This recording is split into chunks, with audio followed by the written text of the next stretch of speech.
our YouTube channel. Today we are in John's garden in his bird hide. Yeah, which is my homemade bar. Cheers. And it's full of birds.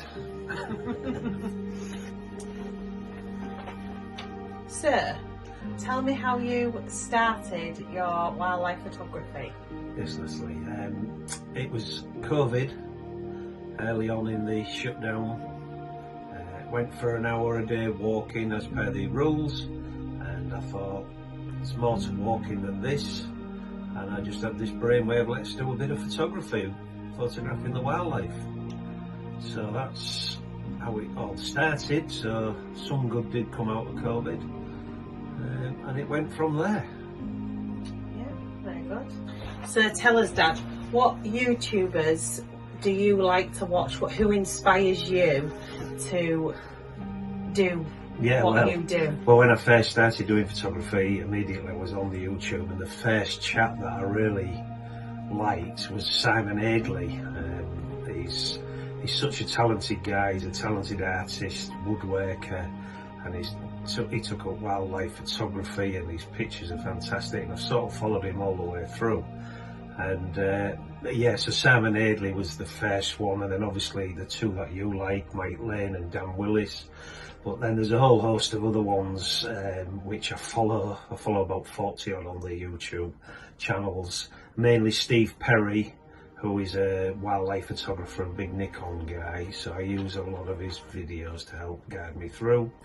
And then there's Walks on the Wild Side is another good chap. Simon d'Entremont is a Canadian chap, I think.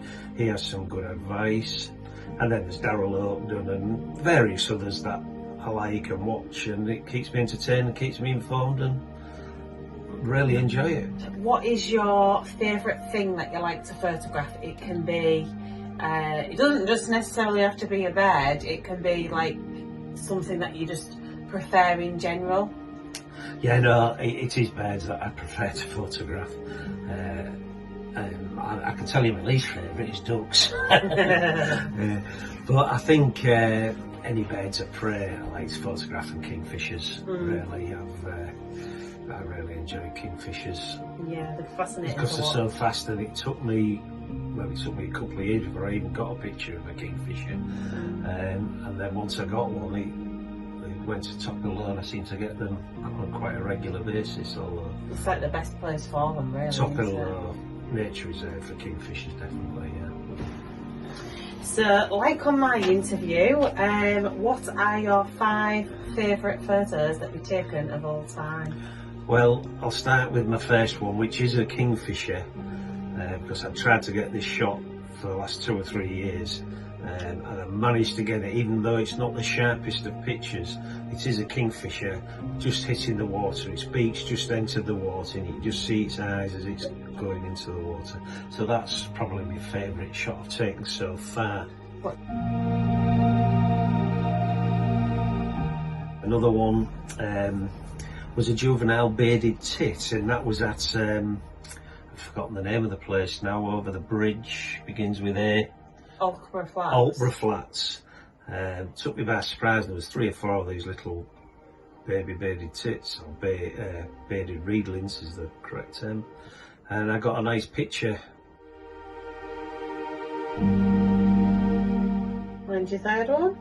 The third one is the green woodpecker on a tree.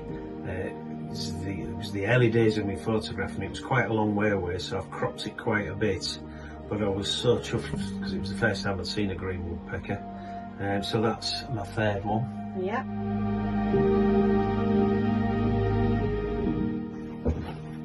And your fourth one? So the fourth one is a gannet at Benton Cliffs, and it's just a headshot. It was quite close, and it just shows off its blue eyes really to its full, and I'm quite pleased with the shot, really. So that one I thought was an interesting, just of a headshot, really. And number 5, not a bird, it's a badger, which one went up to Scotland, and there was these 2 badgers in broad daylight all afternoon. They were there for about 3 or 4 hours, 20 or 30 feet from us, just munching into the ground. Got loads of pictures of them, but this one is as good as the one I could take, really. So I was quite happy to get a badger, and I've never seen one since, other than those that are dead on the side of the road, which is a shame. And I've yet to photograph a badger. I've not had one. So I just had you can't beat a pint. Yeah. So Dad, have you got any tips for all your YouTube followers out there? All one of them. There's a couple of things I'd like to say. Fieldcraft is a must, especially when if you're not using these P900s with massive zooms. You've got to get a lot closer to your subject. So if you can learn ways to get nearer your subject, that's a big thing to getting good pictures, I believe, and obviously getting the light in the right direction. Well, I think that's our interview done for today. Hope you've all enjoyed it. Please like and comment. We always try and reply to every comment. And please subscribe if you haven't already. And I don't know where we're going to go next. What's our next video going to be? Well, at the moment, it's the beds are all molting, and I can't hardly see any about us at the moment. Everything's overgrown. Everything's overgrown, so it's quite difficult the month of August. But coming into September, we've a few plans, haven't we? Yeah, I definitely. think we're going to go to some bird hides in York. Yeah. And then with one or two other things planned more locally. But yeah, with a few things lined up for you guys. And we'll try and upgrade our videos at some point. We want to get some sort of app, because everything's done off our phone at the moment, and so we know that the video quality is not what it could be. Quality of our photos when they get uploaded onto the video, because we're doing it off our phone, and not the best that you're not getting the best out of them when you're looking at them. So hopefully we'll have some We're working upgraded. on that. Yeah, we're working on that, but it all costs money and time.